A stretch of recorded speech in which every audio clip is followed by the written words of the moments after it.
नमस्कार बंधुरा शैली होम किचेने तुम्हारे अनेक अनेक स्वागत। आशा करी तुम्हारा सकले भालो आछो सुस्थ आछो।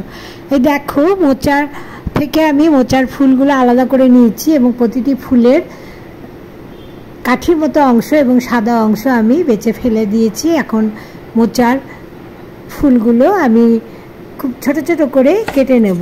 এদিকে বাটিতে জল নিয়েছি, জলের মতো লবণ দিয়ে দিলাম। মোচার ফুলগুলো আমি সুন্দর করে কুচি কুচি করে কেটে নিলাম। যত কুচি করে মোচার ফুলগুলো কাটা হবে তত সেই তরকারির স্বাদ ভালো হবে। দেখো এইভাবে প্রত্যেকটা ফুল আমি একসাথে গোছা করে নিয়ে ধরে কেটে নিচ্ছি। আজকে রান্না করব চিংড়ি মাছ ও মোচা দিয়ে দুর্দান্ত স্বাদের একটি রেসিপি। আশা করি আজকের রেসিপি তোমাদের ভালো লাগবে। আজকের রেসিপি যদি ভালো লাগে লাইক শেয়ার ও কমেন্ট করবে এবং শৈলী হোম কিচেন চ্যানেলটি বেল আইকন সমেত সাবস্ক্রাইব করবে। দেখো মোচা আমার কাটা প্রায় হয়ে গেছে। এগুলো আমি নুন জলে ভিজিয়ে রেখেছি। আধ ঘন্টা এইভাবে আমি ভিজিয়ে রাখবো।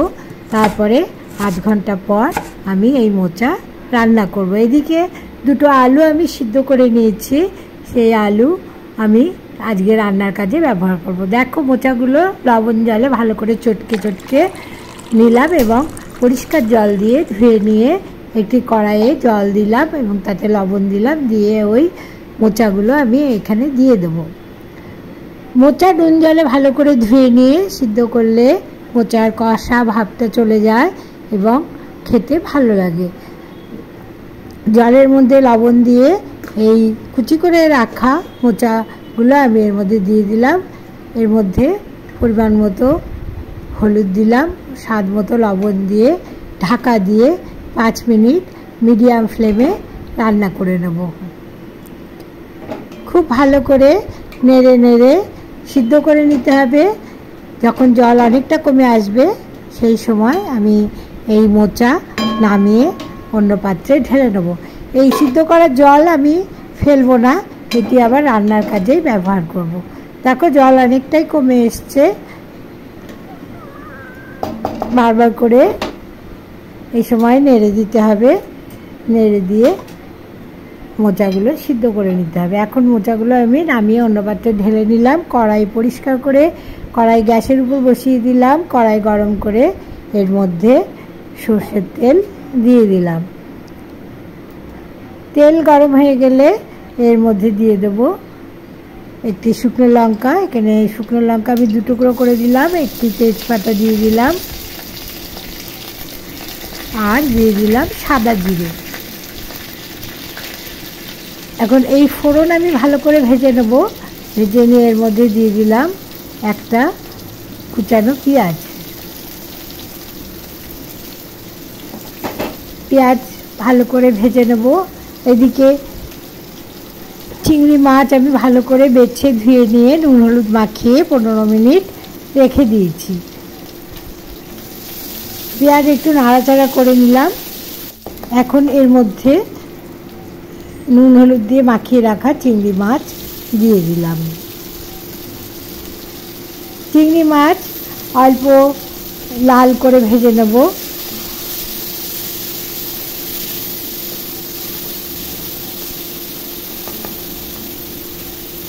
এখন এর মধ্যে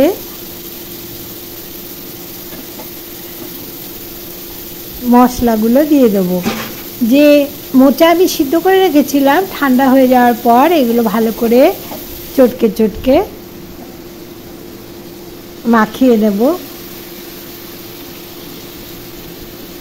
চিংড়ি মাছ ও পেঁয়াজের মধ্যে আলু আমি দিয়ে দিলাম। আলুগুলো আগেই সিদ্ধ করে রেখেছিলাম, ডুবো করে কেটে নিলাম। এখন এর মধ্যে দিয়ে দিলাম পেঁয়াজ রসুন আদা লঙ্কা টমেটো পেস্ট। এই পেস্ট আমি 1 চামচ দিয়েছি। এর মধ্যে দিয়ে দিলাম 1 চামচ জিরে গুঁড়ো,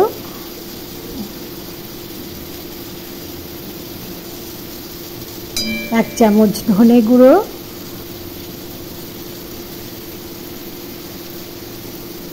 1/2 চামচ লাল লঙ্কার গুঁড়ো। অল্প জল দিয়ে এগুলো খুব ভালো করে কষিয়ে নেব। মোচা সিদ্ধ করা জল আমি এখানে দিয়েছি। এখন এর মধ্যে মোচাগুলো দিয়ে দিলাম। মোচা দেওয়ার পর খুব ভালো করে নাড়তে হবে এবং মাখো মাখো করে নিতে হবে। আজকের রান্নায় আমি কোনো রকম কর্নফ্লাওয়ার বা কিছু দেইনি। এটা বারবার করে নাড়লে এমনি মোচা মাখো মাখো হয়ে যাবে। দেখো খুব ভালো করে নেড়ে দিচ্ছি। আজকের এই মোচার রেসিপিতে খুবই কম মশলা ব্যবহার করেছি এবং খুব কম তেল ব্যবহার করেছি। আপনারা মোচার তরকারি এইভাবে রান্না করে খাবেন, আশা করি আপনাদেরও ভালো লাগবে। এখন লো ফ্লেমে ঢাকা দিয়ে বারবার করে নেড়ে নেড়ে রান্না করতে হবে। এখন এর মধ্যে 1 চামচ ঘি দিয়ে দিলাম। আজকে রান্নায় আমি কোনো রকম গরম মশলা ব্যবহার করিনি। গরম মশলা ছাড়াই আজকের এই মোচার ঘন্ট আমি তৈরি করেছি। এইভাবে মোচার ঘন্ট বানালে খেতে অসাধারণ হয়। কম তেল মশলা এবং ঝালে আজকে এই মোচার তরকারি আমি রান্না করেছি। এবার এইভাবে নেড়ে নেড়ে নামিয়ে অন্য পাত্রে ঢেলে নেব। আজকের রেসিপি এই পর্যন্তই।